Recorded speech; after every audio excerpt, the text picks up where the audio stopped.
Good evening to all of you. This is an online guest lecture series on soft skills to maximize your outcome.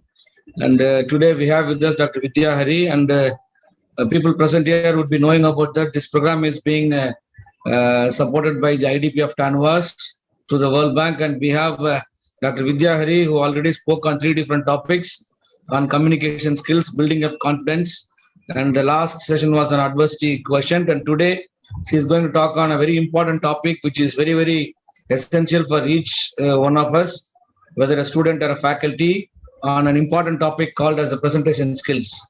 So we have 4 more to come from Vidya after this, and this is the fourth topic that is going to present.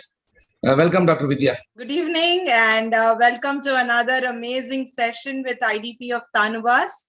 I think all of us know each other very well by now, right? So I'll just dive into the topic today.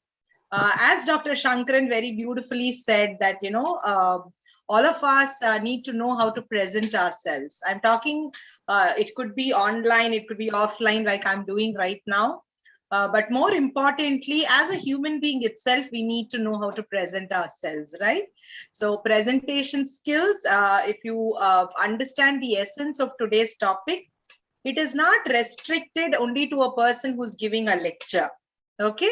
So it is not only restricted to a person who's going to address a bigger gathering as in offline or somebody like this online. We need to understand that everywhere we go, every day, we need to be presentable for people. And that is what will be called actually dressing for success. Okay.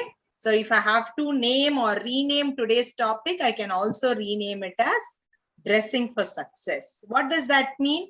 It means grooming or self-grooming ourselves. Not only externally in terms of the dress we wear or what jewelry we wear or how we keep our hair or things like that, but it also means the way you speak, the content of your talk, and how well are you able to grab attention of the audience and keep it sustaining for that 1 hour or whatever hour that lecture or that talk of yours is going to extend to. So it's a very, very important topic. And this is very important when you look at 2 things. One is people skills. When you are talking to people, you should be able to communicate with them for that. And second thing is social skills also. Social skills in the sense when you're talking in a group and there is a big gathering.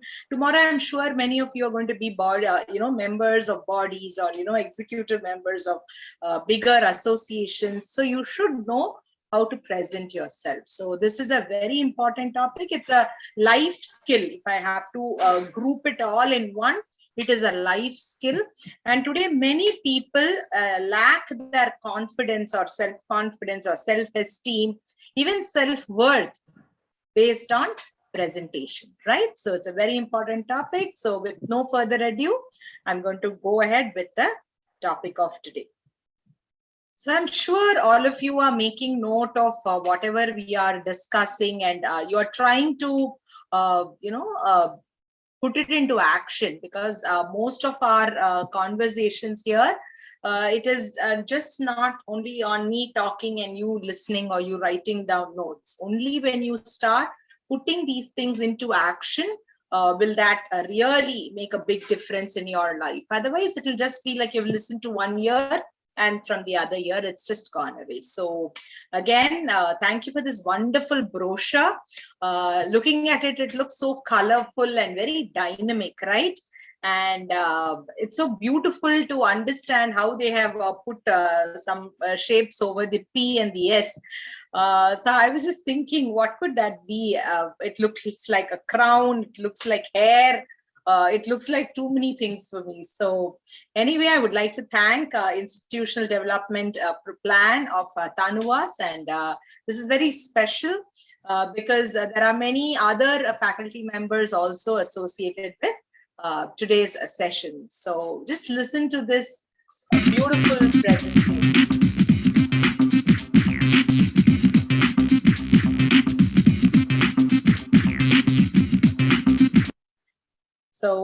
So dynamic invitation, right? Anybody listens to it, they would definitely want to jump in, come in. So what is presentation skills? It can be defined as a set of abilities that enables an individual to interact with the audience. So I can interact with you, transmit the messages with clarity. So I have some content which I want to share it with you, engage the audience. I told you to hold on the audience for a limited amount of time in this presentation and interpret and understand the mindsets of the listeners.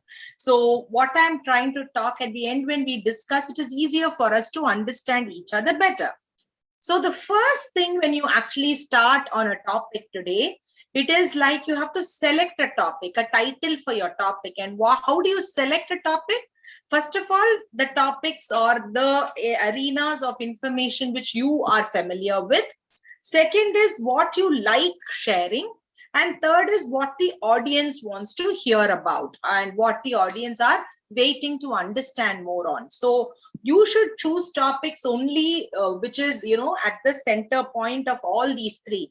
If you're only going to talk something which is important to you, maybe it might not reach a larger audience. So when you look at the topic, you also should understand whether the topic is something which is going to create a flutter in people's eyes, in their minds, in what their thought process is all about. Are they going to think more on what is going to be presented?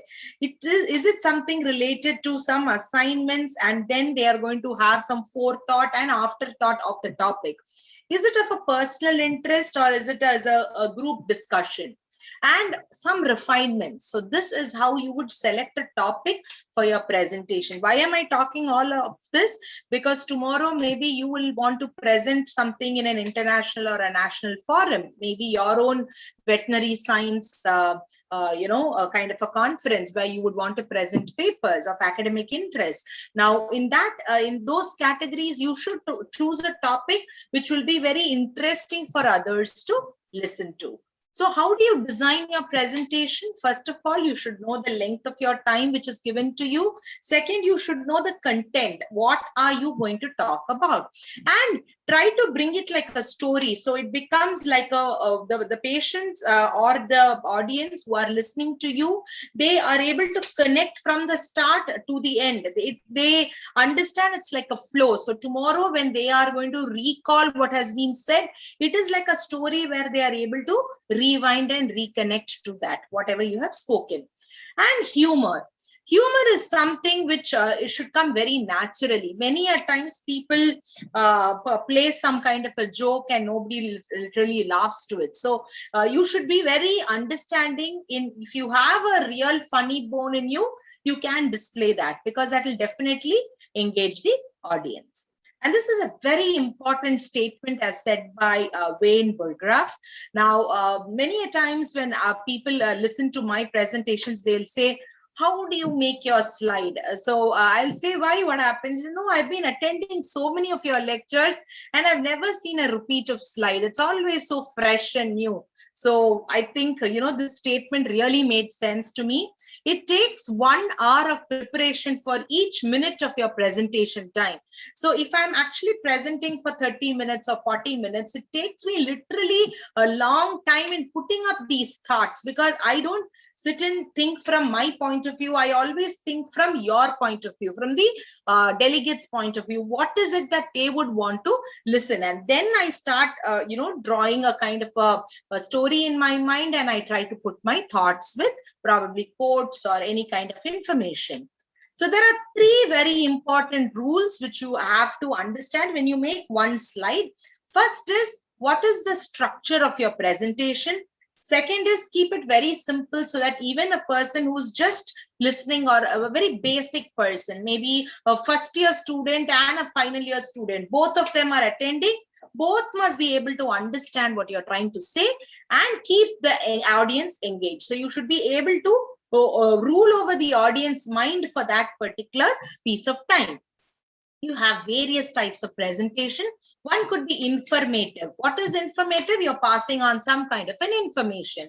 Second could be instructional. Maybe in a board meeting, when you're going to do a presentation, you have a boss or a senior person who's trying to tell his counterparts about something. So it could be something like instruction. So it will define the purpose of the meeting.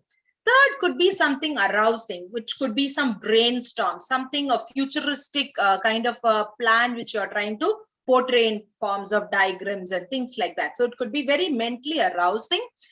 Fourth could be persuasive, which means there is a crisis and you're trying to, work out on that crisis, and you're trying to tell people this is what we need to do. So it is like crisis management. So you're trying to talk something related to that.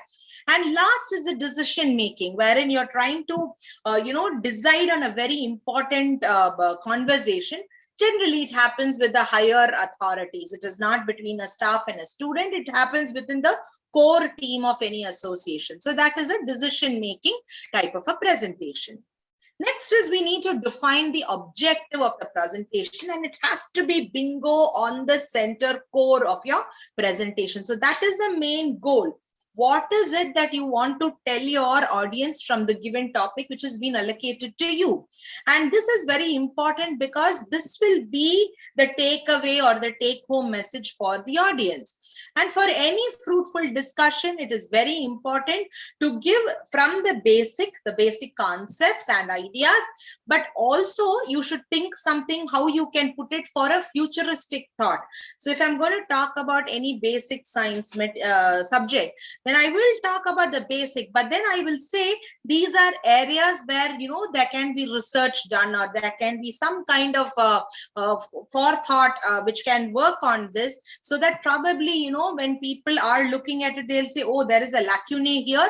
Let me try to do something on that front. So it should be a kind of from the basic to a kind of for those elite people who are looking for something more, there must be some pointer which gives them an interest, or it can even strengthen their thoughts in that particular topic. The presentation skills, if you look at it, as I told you, you have to define a purpose. You must have a clear aim and an outcome of what that presentation is, which means like you have conveyed it, you want to know what is the achievement, what they have done on that. So like last 2-3 presentations, I had given you some homework. Obviously, I would love to know what exactly happened to you all after you did the homework. Did you need any help? All those things is where we have a brainstorming happening. Maybe in a group forum like this, it might be difficult for me to express on an individual basis. However, on an individual basis, when you start to connect with me, I will be able to give you ideas and thoughts, and try to help you out in your life. So that is how it works. Now keep the structure straightforward and logical. Many a times, just to draw a point that the presenter knows much more than the audience, they go like this. They go all around the globe and then touch the nose. So that is how it is. Sometimes it is so very absurd and very vague in the people's mind that they are not able to connect after something. They think that everything is going above their head. So it should never be like that. Always the presenter should be straightforward, logical, basic, simple, very clear language for them to express. And then tell the audience what you're going to tell them about. It is very important you give a kind of a flow chart. Then you can tell them all that they need to need also from this presentation, and just keep reminding maybe with some kind of pointers or nuggets what you have said, and keep the content very relevant and very focused. So what are the steps when you prepare a presentation? First is the goal. So what are you trying to do? That's the goal. Second is the issues. What is going around you? Maybe it could be a kind of an introduction to what you're trying to say. Second is who's your audience. You should know your audience, and you should speak on the audience or for the audience. Next is the mindset. What is their thinking capacity right now, and what are they going to do to raise up to a level where you want them to reach? Next is what is the message you are trying to convey. And last, never the least, is the action plan. So it is something like, okay, I have done this. Now what next you're supposed to do so that we can meet again on another topic. So something like that, it has to be done. So this action plan is also very important. Effective presentation skills involves a lot of issues, and we are going to deal with each one of them in a very clear and precise manner, because this is something, as I told you, very important, that we have to be able to convey things to people. So first is the goals, like what is it that you want to really work on? So we say set SMART goals. SMART is an acronym here. S is a specific, which is what you want to accomplish through a presentation.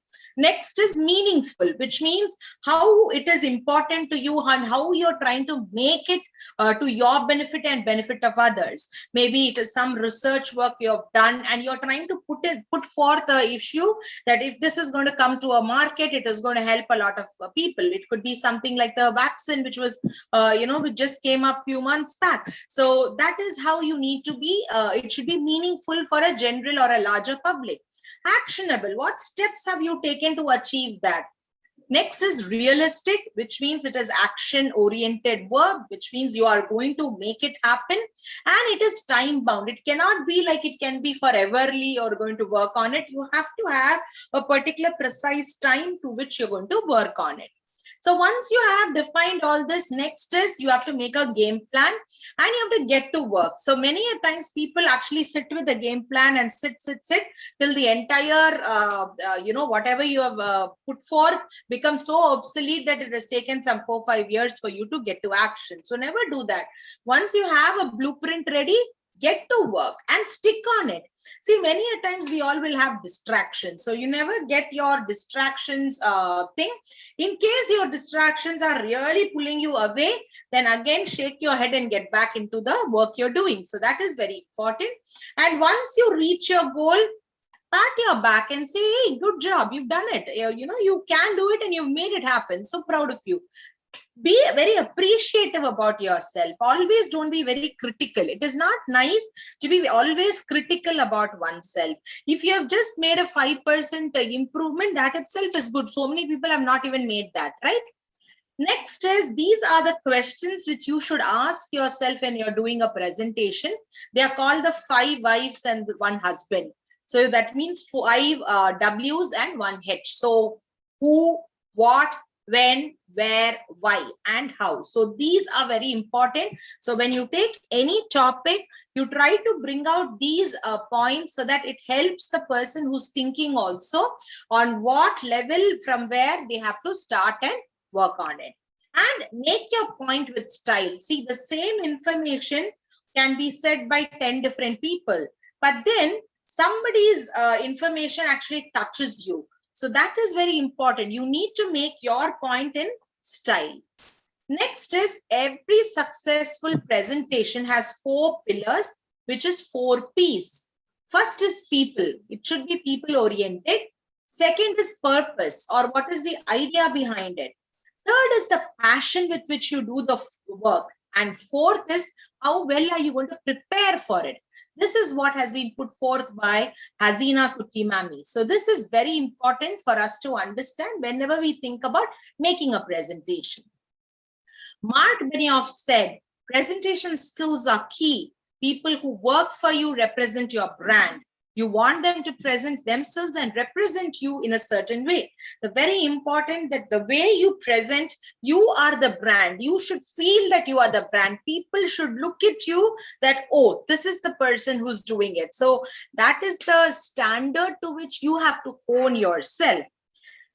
Next, when you prepare your content, you should understand 3 very important things. People only get 10% of what they hear. 20% when they read something, but 80% when they see something and then they put it into action. So whenever you see a presentation, you try to write down the important nuggets you have learned and put it into action. I have done that and I still do that till today. Whenever I attend somebody else's presentation, I always have a notebook and a pen. Not necessarily I might be writing every word of what that person is talking, but there will be some pointers which will, hit me on my head.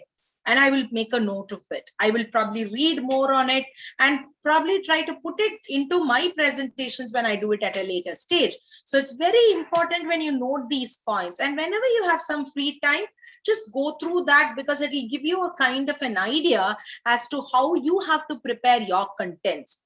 Next is, you need to always understand the audience knowledge at every given point of time.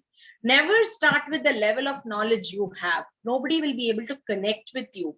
And don't overload people with information. I mean, you have to understand that there is only so much that a person can grasp. So that is why, I'm very thankful to Dr. Shankaran.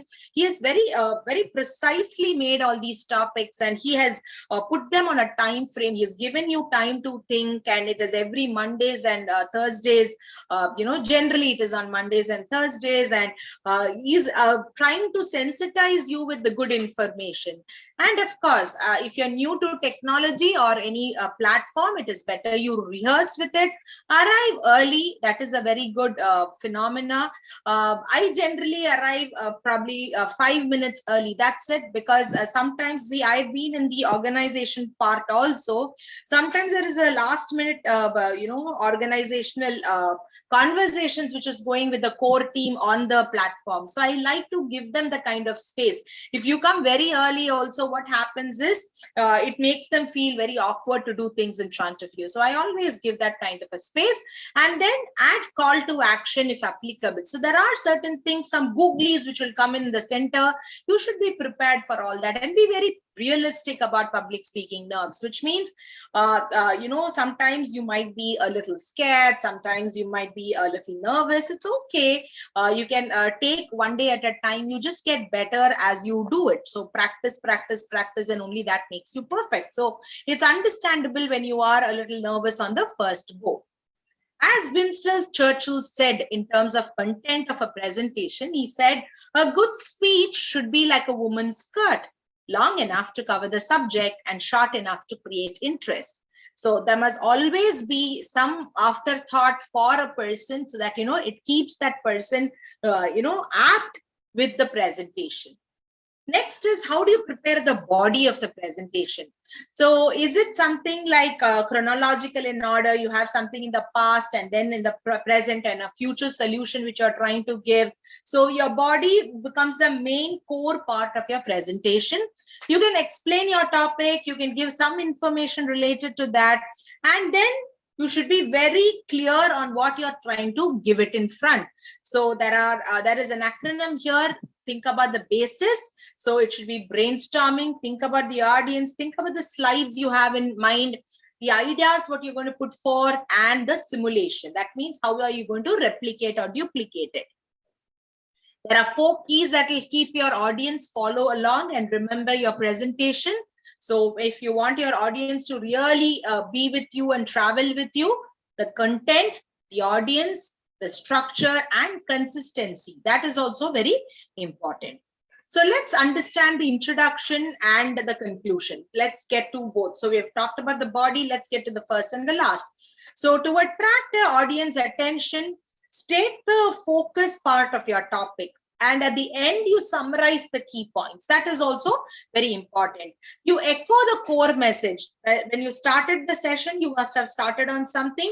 Keep repeating it 2-3 times through the presentation, so it reiterates in their mind.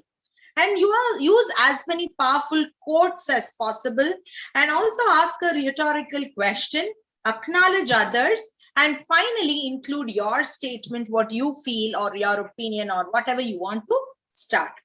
When you start strongly. So what makes a champion is not how elegantly he starts, but how strongly you finish, as said by Robin Sharma.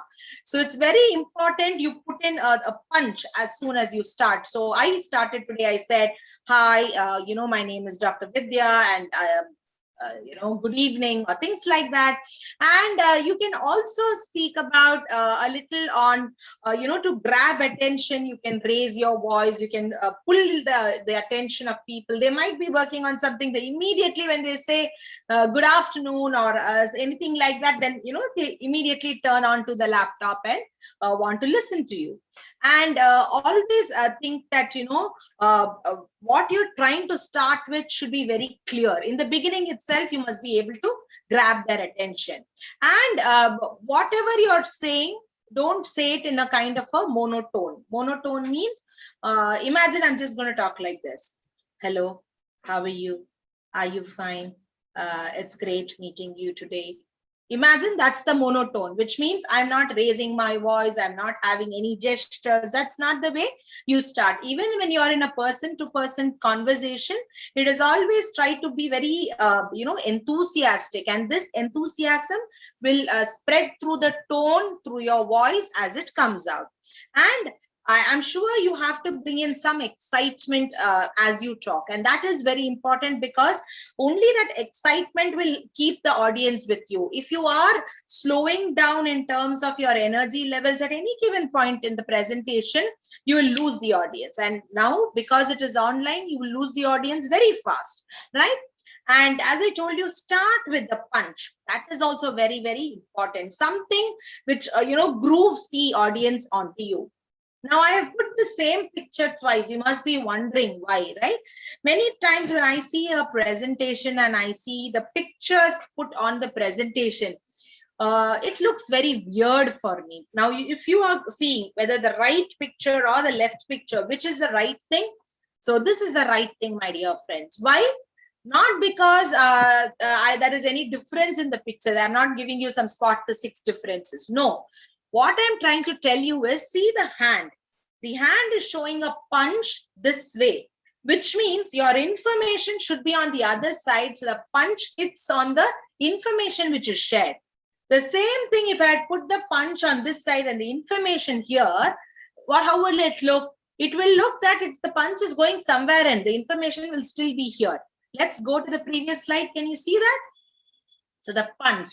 Now that is very important when you place even your images within your presentation. So especially right now in the beginning, as I told you, people understand what they see and then what they listen and then they do. So that is 80%. So your pictorials should be very, very apt, and it should be at the correct spot also in the presentation. Next is telling stories. I'm sure I've told you millions of stories whenever I have done a presentation with you.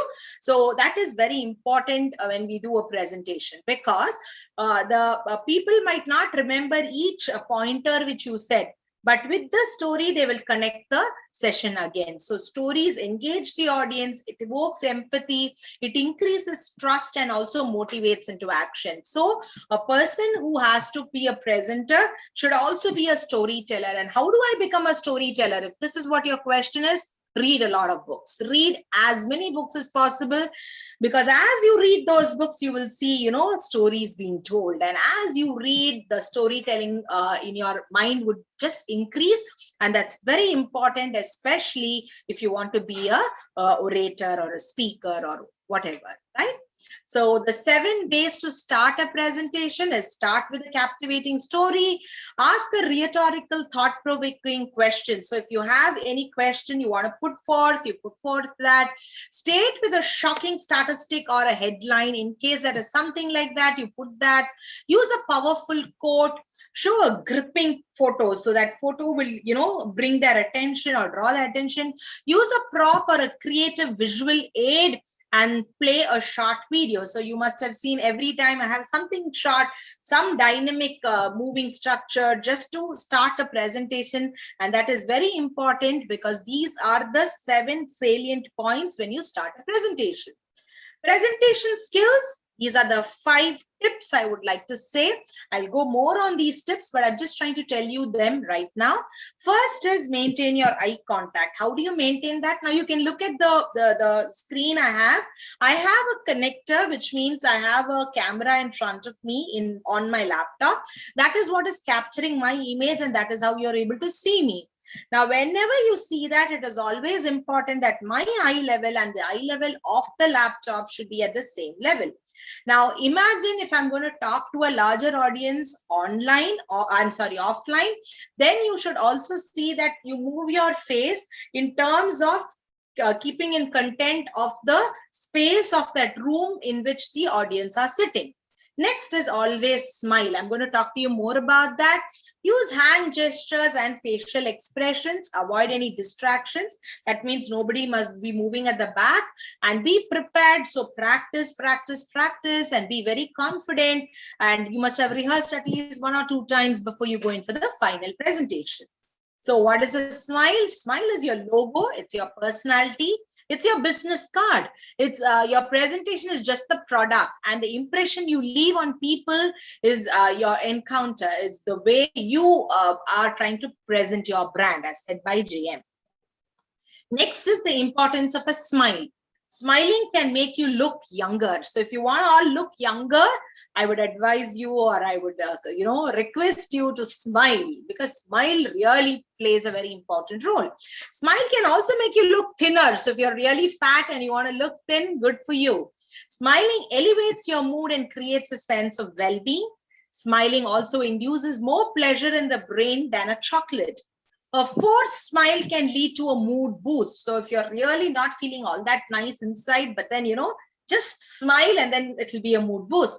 Smiles can also predict fulfillment in marriages or any kind of a relationships. The moment you smile at a person, it causes a ripple effect. The other person would smile back at you, and that is how it is. Smiling makes you seem very courteous, likable, and competent. And a span of a person's smile can predict a lifetime. So you can understand that the more you smile, the more you would live. And smiling is contagious. As we say, laughter is contagious. Smiling is also contagious. And smile and make eye contact with the audience. I said it's the importance of the eye contact.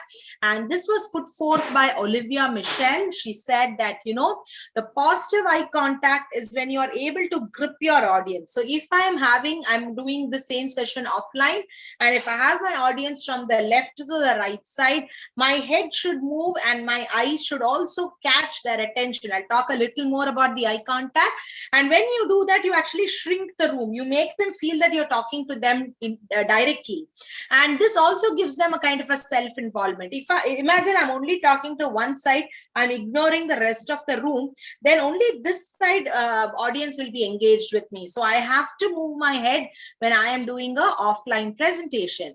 Also find out how long it takes to make a genuine eye contact. Don't stare at the opposite person. They might feel a little awkward. So you should just give a very pleasant kind of eye contact, and move from one person to another person at an appropriate time. When that person is actually connecting with you through your eye contact, then don't move. That is not the way you move. And when you do that also, don't put your head down or your eyes down or eyeballs down and then move. That is also wrong.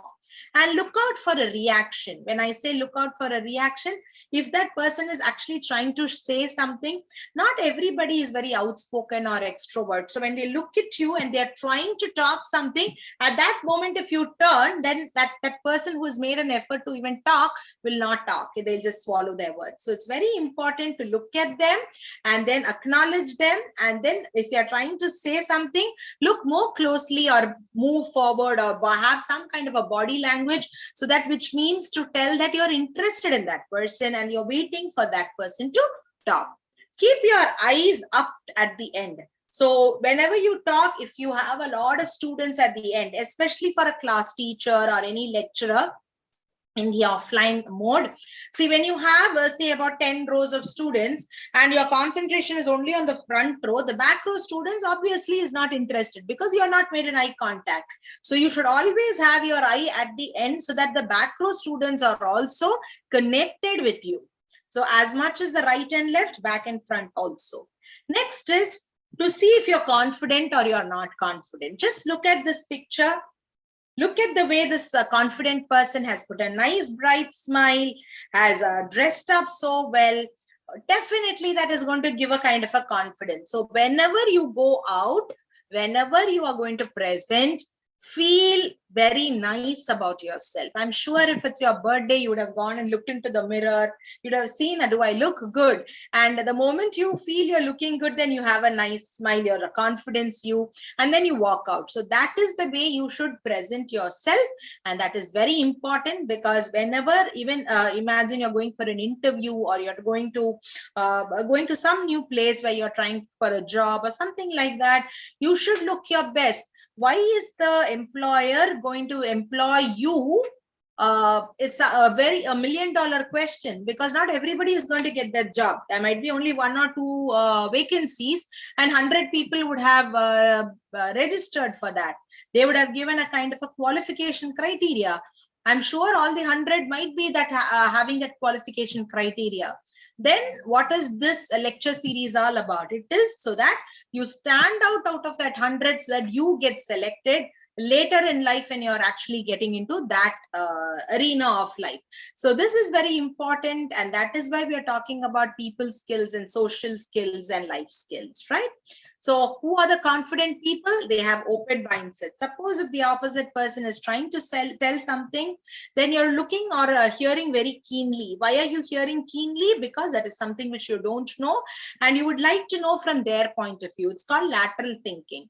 Give compliments, whether it is an interviewer or you're just meeting somebody, be very appreciative, and you should be the first one to be appreciative. Don't wait for them to say, oh, it's a nice day, and then you also say, yeah, it is a nice day. Don't be like, it could be so simple as that, but you should learn to give compliments. Be willing to learn from other people.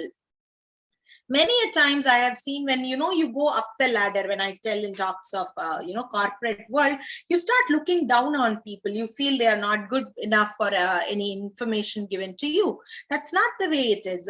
You should be willing to listen to anybody. It could be a small child who's trying to give you information, and then you should listen, so that child's view or their kind of information is very helpful for you to grow. Take responsibilities for your thoughts, your feelings, your actions, and your results. Operate on principles. You must have your values rock solid. It should be anchored in your life. You cannot play with your values, right? And admit mistakes. If you have done something, admit mistakes, and don't be afraid to show your flaws. We are all human beings. I am a human being. I might have my own defects, and I must not feel very afraid of showing my flaws in front of you, because all of us have the same kind of a life, right?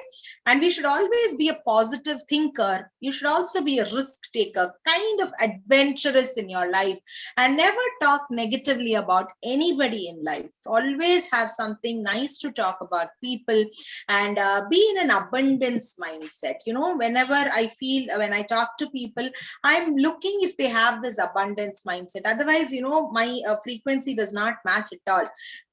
If they are always complaining about people, always condemning people, always criticizing people, it is something like, it is too much for my brains to accept. So, I just move away from such people who don't have the attitude for gratitude. Next is, you should be a person who's willing to spend your quality time with people and accept others' differences. Not everybody is going to be the same. They say, no, all 5 fingers are not the same. So you should be able to connect with people. See, when the audience is going to be filled with different kinds of people, so you should be able to interact and connect with all of them, and laugh at yourselves or laugh at some joke, and lighten the environment as much as possible, and take decisions quickly, and keep learning and growing. I'm not talking about the insecure people right now. I'm only going to talk about the confident people, because everything negative of this is going to be the insecure people. And as I told you, tips for the eye contact, it's very important. So you look at people very calmly, very slowly. So when you're moving from one person to the other, move your head, move your eyes also very gradually. And don't look down when you're turning away. As I told you, it's very important. And whenever you're talking, see that people are at the eye level. So if you're going to talk to somebody who's sitting, you sit along and then you talk. So if you're going to talk to somebody who is standing, then stand up and talk, so that your eye levels are at the same level. And break your gaze. See, when you're going on staring at somebody, it might make them feel very uncomfortable. So don't do that. So if you're actually looking at somebody and you have no, that person is talking for a longer period of time and you have to look at that person, break your gaze, just nod your head or, turn your head, make a gesture, just a genuine hand gesture. So these are very important, especially when you're talking to people. Now, hand gestures, when you are making a conversation or a presentation, these hand gestures are very important.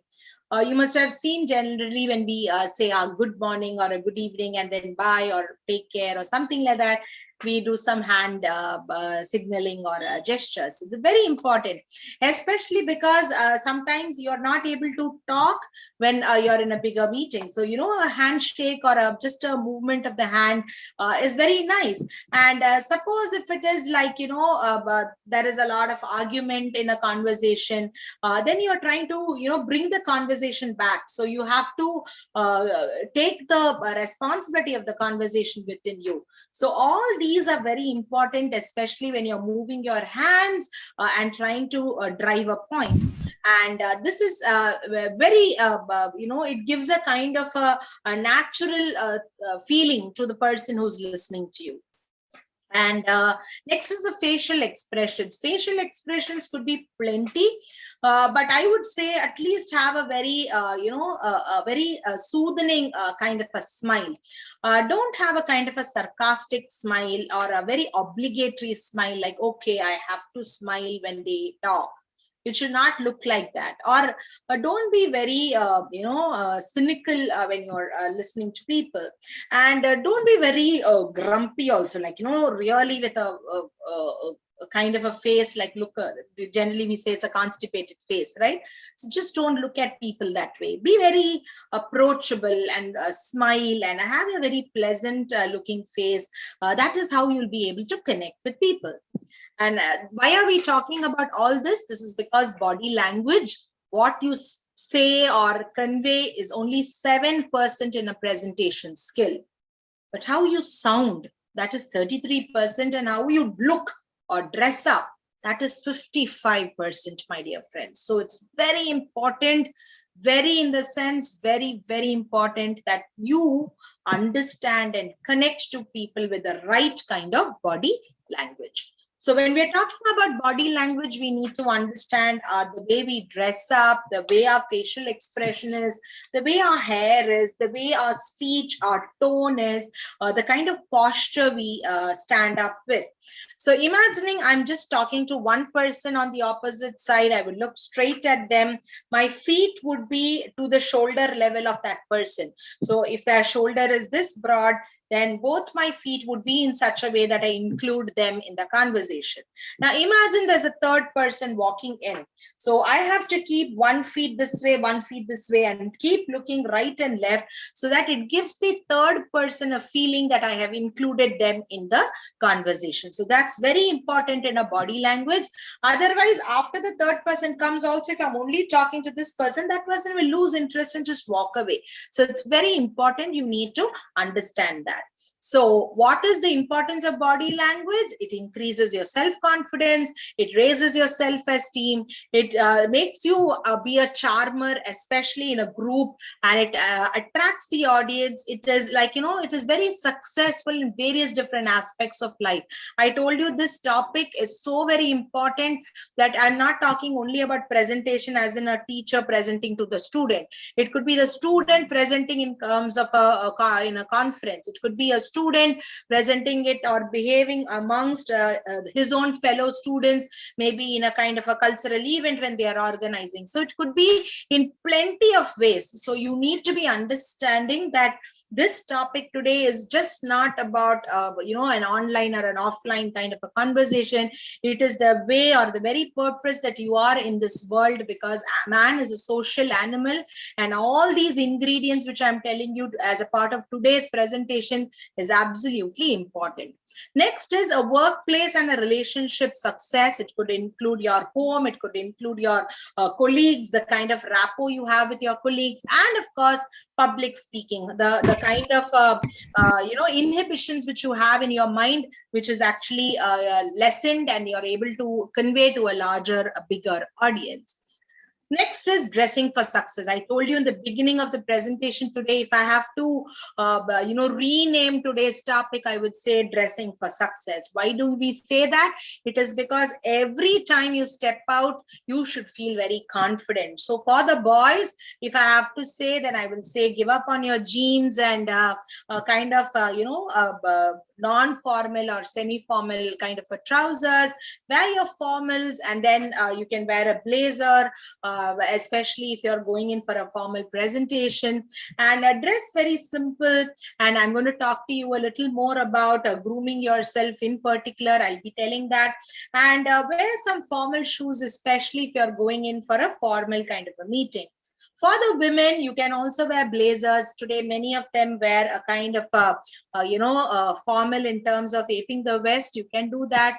For an Indian wear, a sari or a salwar is a formal wear, and it is accepted.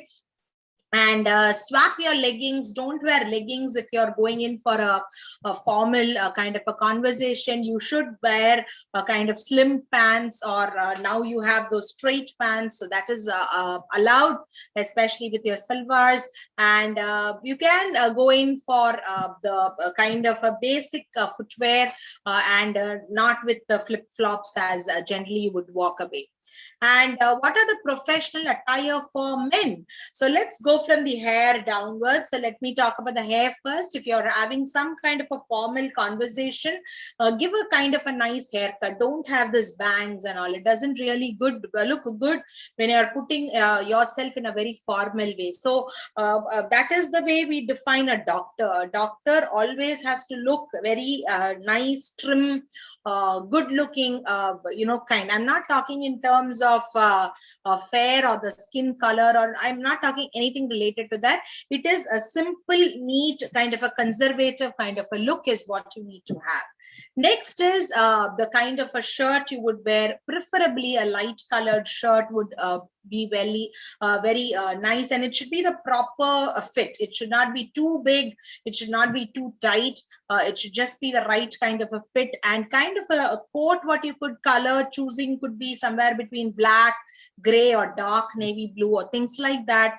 And always think about your accessories, which means your belt and your shoe. So people prefer a black or a dark gray kind of a suit only because they can match it with a black pant and a black belt. So that is very important. You should match that, both of them with the same color. Don't go in for different colors. It looks very weird. And next is the tie. A tie is again a very important thing. Many a times I actually start laughing when I go for conferences because many men don't know this. So how should you have your tie? Your tie obviously should have that triangular knot on the top. And when you put your tie down, the end or the tip of the tie, if it's a pointing tie or a flat tie, you have a number of ties available now. That tie tip should be at the level of your belt. It should not be long, it should not be short. Both are not acceptable. So it should be exactly at the level of your belt. And this is a very important tip which men should take care. And if you have tattoos, now today tattooing has become so very common. So I'm not for or against it. I am nobody to judge. So it's all your call. But if you're having a tattoo, see that it is covered. Don't try to expose those tattoos. It means you're a very casual person and people will not take you very seriously, or they might brand you also. So it is very important. We need to be non-judgmental and wear. And for the jewelry, especially for the men, somehow it repels me when I see so many rings and kind of chains and all, especially when you're in a formal attire. So for the formal, you can just have a nice watch, and probably one ring should be good enough, and that gives you a very kind of a formal look. But many men have started wearing earrings and things like that. Of course, otherwise it is fine, but try to remove all those things when you're actually going in for a meeting or any such things. And next comes the deo. Be very pleasant smelling.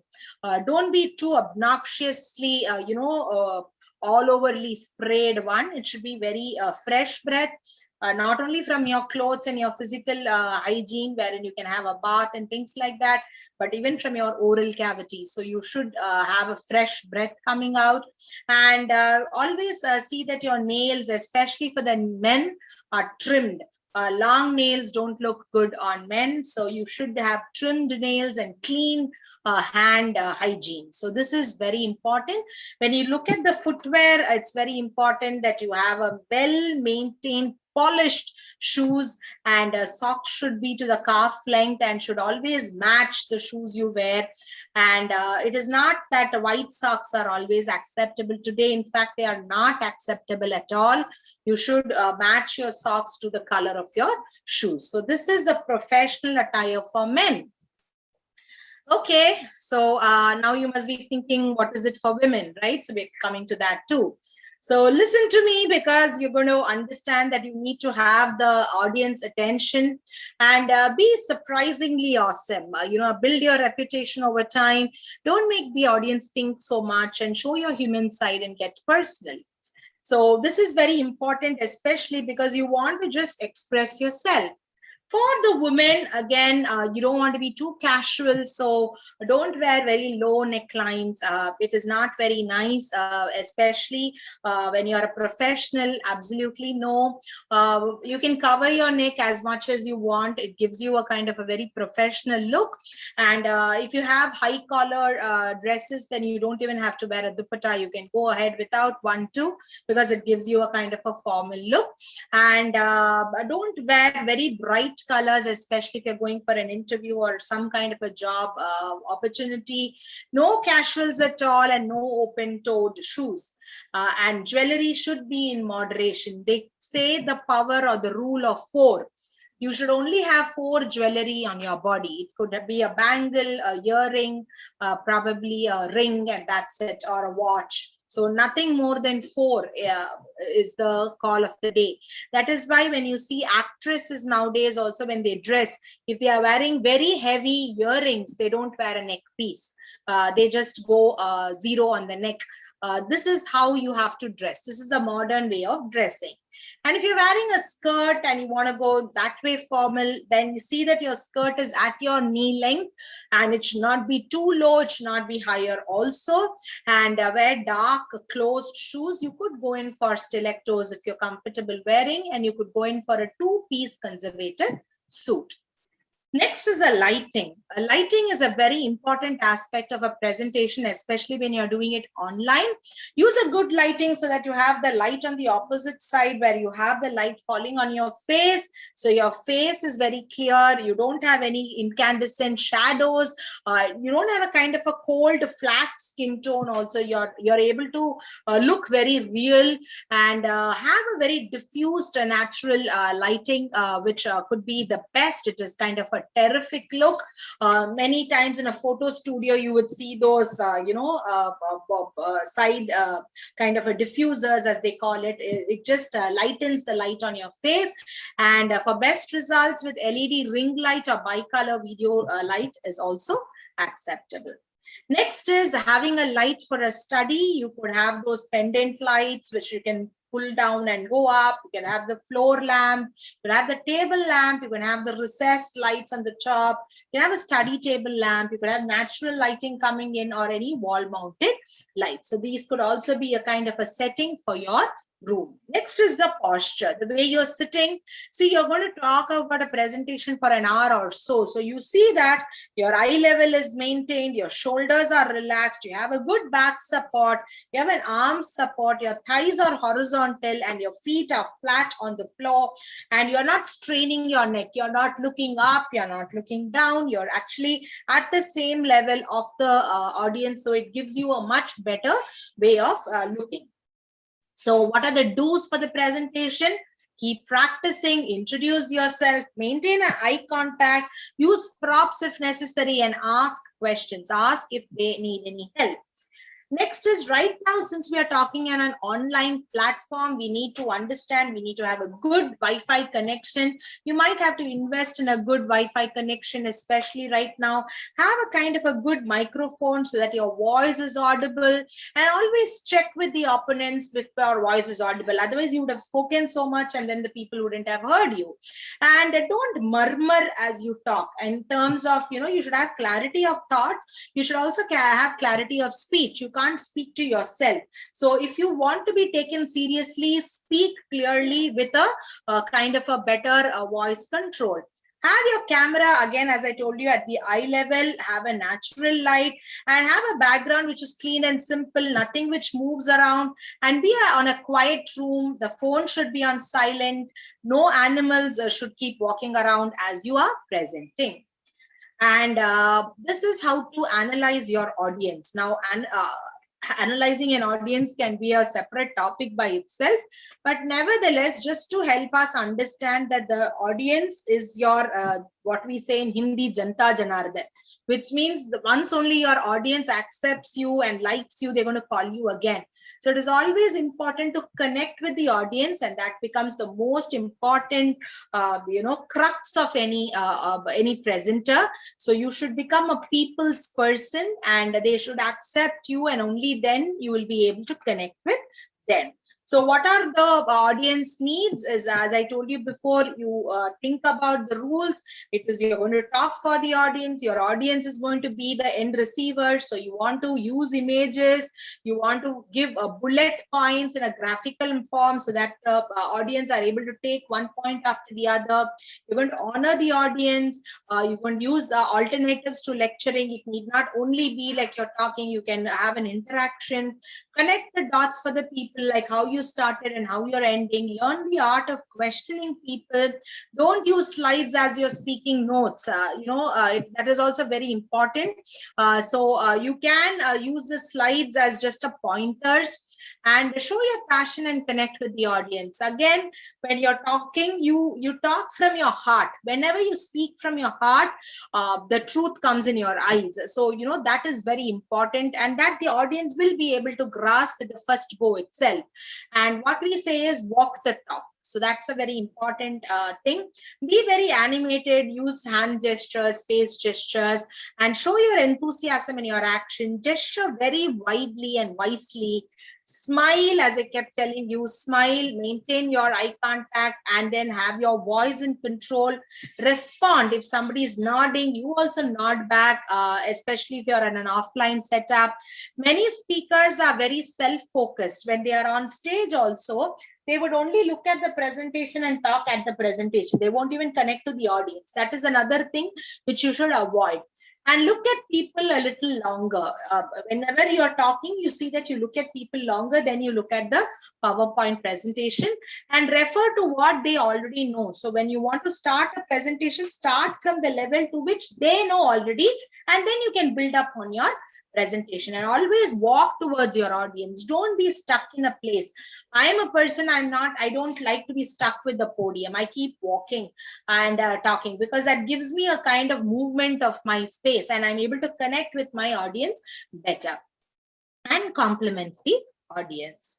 And keep it very simple. Concentrate on your core message. Be very minimalistic.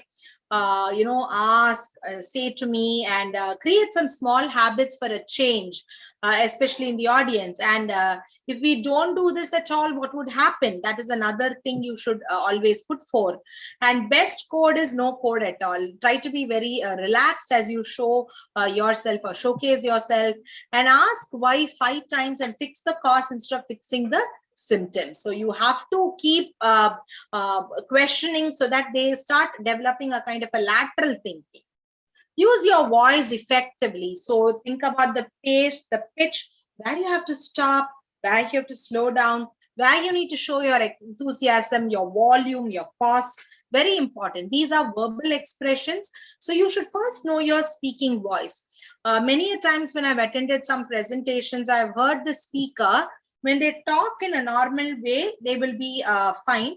But when they go into a presentation mode, they would be, totally in a different voice. It would be so different that they would be, it would be like they're aping somebody else, or they're trying to bring a kind of a unknown accent into their voice. Now, that is not something which you should do. And our voice actually sounds different to others than it does to us. So you should understand, whenever you have to breathe in between. You can't just go on and speak with an enthusiasm. Project your voice as your, the main focus, and vary the pace, the pitch, the volume of your delivery. Articulate your words in a very sensible manner, and use the compelling power of the pause. So voice versus tone. Voice is just the kind of a person's personality, but tone is the empathy or the emotions which you push into the voice. And it is not what you said, it is how you said it. Mind it, my dear friends. So that is very important. Remember the 10-20-30 rule: 10 slides, 20 minutes, and 30 font. So that is the way it is. And giving an effective presentation means working with both the audience and the topic. Think about the audience point of view and what they have in common when planning a speech. And appealing to emotions is a great way to convince and inspire action in each other. So I'm just trying to, assimilate whatever we have spoken so far. Speak what the audience will understand. Add a story. Practice with dedication. Relax yourself and interact instead of skating, and definitely go step by step, and conclusion should be impressive. As Oliver Wendell Holmes said, speak clearly if you speak at all. Carve every word before you let it fall. So which means you be very careful before you speak. And ask questions. That's very important. So when you ask questions, you're listening to the question, you're understanding them, give them choices, answer. Maybe you might have to think back and reply sometimes, so you're reflecting. Sometimes, there might be just off your tangential area of conversation. You can deflect it or you can defer it, and then you can think about the scope, answer very concisely, check if satisfied, and return back to the agenda. So what are the qualities of an effective presenter? I'm just adding up: the appearance, the attitude, the good eye contact, the confident manner, interesting voice, the knowledge, the enthusiasm, and how they grasp the audience. So the presenter have to follow 3 P's: prepare your presentation, practice your presentation, and when you're presenting, present it with confidence. So a good speech is like a pencil. It has to always have a point. So let's look at the elements of a good presentation. I'm just summarizing. Know your audience, cover the information, get their attention, practice, practice, practice, skip the background information, use the formula, use a conversational tone, keep the audience awake, and leave them with the next steps as pointers to think forward. Now, if you look at what are the bad presentations or the good presentations you have attended to, you can make a chart of that. And once you've made a chart of that, you can put more good points into your presentation so that you can give a better approach. As Carmine Gallo said, successful presentations are understandable, memorable, and emotional. So when you have done a good presentation, obviously you'll get applause for that. And how do you know you've got a good presentation? People in the room would come back and tell you, you did a good job. This is how you made me feel. Their eyes would look at you. You might get a hug from somebody if you're offline, and you will get compliments even the next day. People will always keep telling you and saying good things about it. So as Jeff Weiner said, in order to inspire people, that's going to have to come from somewhere which is deep inside you. So that's the way you can nail your presentation, my dear friends. And I'm hoping that you all do your presentations well in the near future. With that, I come to the end of my presentation. Thank you so much for this opportunity. My number is 9840176088. And any questions, I will be waiting to answer. Thank you, Dr. Vidyaa. It was an exhaustive presentation on presentation skills. I think you enlightened all the participants or the beneficiaries of today's lecture on the contents of a presentation, the significance of facial expression, importance of body language, and dressing for success, for both men and women. I believe there is something like a course or a degree called dressology. So that is also there coming up, and we have met one speaker who is an expert in that earlier. So Nandita Pandey, she was telling a lot about dressology. So you have highlighted about that, and I'm sure that people here, each one of us has got a own way of doing presentation, but you have highlighted what are the important points to be taken while you are a presenter, whether it's a student attending a conference or presenting a lecture in a class, or as a teacher, student teacher, teacher, whatever it is. So it was actually an excellent presentation. Thank you so much. And I would request, if any of the participants have got something to ask to the speaker, you can ask. And before you go into the question session, I would like to say that the next presentation by Dr. Vidyaa is on the 19th on lateral thinking. Okay, so that's a wonderful topic again. So lateral thinking. So now over to anybody who wants to ask a question, or I request Dr. John to say a few words. Sir. Few people here have a chance to listen to a lecture by one faculty from Washington State University. There were no text at all. There was no text at all, and it was for a 2-hour lecture, and it was completely relevant images. To a scientific lecture, and he could bring the students' attention completely. And what happened post lecture, the discussion went for another 30-45 minutes. So the third point that you have mentioned, 30 font size, is quite an important one, because many times when we see presentations, it is more textual, and presenters also read from that thing. So that's a good point that you have suggested. Absolutely, John sir. I remember initial days, the presentation will have only the text. Yes. And the presenter who's standing in front would read word by word of that presentation, and that is all. Yeah. And you will feel like, what is that they are trying to talk, and whenever you do any technical presentations, now if I'm going to talk on dentistry, I don't have text at all. I will only put pictures, because I know what I am talking and I know what my student is understanding, because I know it's a closed group.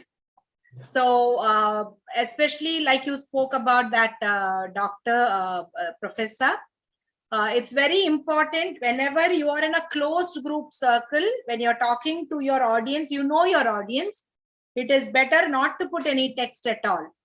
Sometimes these texts are very necessary when you're talking to a cross section of people. They are in a different thing. So that is very important. Yeah. So but again, as rightly pointed out by you, if you want to talk from a presentation full of images, then they have to do practice. So for the practice is quite important, and it's one of the excellent presentations, because people say learning is a continuous process.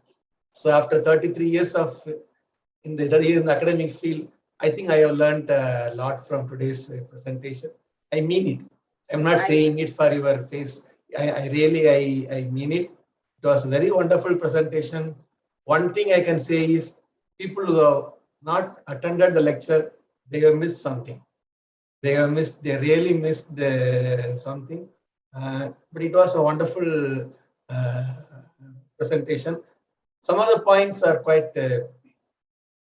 important, that you touched about dressing, and then the body language, unnecessary hand movements. Some body language are irritating to others. So it's always good to record your lecture, probably, and you analyze it. Then you find you use so many filler words, and then so many times you unnecessarily repeated. And then another important point is, as technical people, we get excited when our favorite topic comes, because for a fun, that's our weakness. Probably during the presentation, when somebody talks about Newcastle disease virus, I get excited. I tend to provide more than what is really required for the audience. So you rightly pointed out that you got to speak to your audience, not to your interest and not to satisfy your professional interest and professional interest. So it's a very good presentation. So I must compliment you, and people who have not attended have really missed something. Oh my God, this is like a blessing, It was John, an sir. excellent presentation. Absolutely, I learned a lot thank you. personally. I learned a lot personally. Many things. So I leave it to Thank the you participants. so much. Yeah. Thank you so much, John, sir. Welcome. I mean, words from you are really means a lot. I am What I do impressed. generally with all these kind of feedbacks, what I get, I read those feedbacks very honestly, and even the individual messages which I get, and I sometimes learn from my feedbacks. It might be a positive feedback, or there might be some questions coming up on my chat box. And when it comes, then what triggers on my mind is probably I should have focused on that point. So next time I make a presentation, I always look to it that what will my audience ask me in terms of a question. And if I'm able to deliver that in a much more simplified format, that is another thing which I learn whenever I get a feedback. So whatever you've said today, it just makes me so happy, because I invested so much of time in preparing the presentation, and it just tells me like, Vidya, you did a good job. I looked at it from the audience point of view, and I did it. So thank you so much, John. Yeah, it really means the world to me. It was indeed a good job. So it's a continuous process learning. We keep learning from our past. True, sir. Thank you, Dr. Vidya. I think, as you said, no, the feedback is full of positive feedback only. So there's nothing like nobody has given any kind of a negative comment or anything. Lovely presentation, ma'am. All in one pack. But there is an interesting thing from Dr. Selvaraj. Yes, ma'am, we talk and wonder after your lecture daily. In that sense, you are a good presenter. Okay, so almost now, as you said in the beginning, that through IDP of TANUVAS, you have been known to everybody in TANUVAS now. And most of the people are watching your lecture almost weekly, twice now. So that is one thing. And the rest is only a nice presentation, ma'am, and all those things. Thank you so much, Dr. Vidya, once again from the IDP of TANUVAS. And we look forward to seeing you on 19th on the topic of the next lecture, lateral thinking. Thank you so much. Thank you so much, Dr. Shankaran, and all the lecturers and faculty members. And thank you, delegates, for joining in. Nothing would have been possible without all of you. And thank you for the lovely feedback. I think Dr. John wants to say something. No, ma'am. I just thank you once again. Thank you. Thank you so much, sir. Thank you.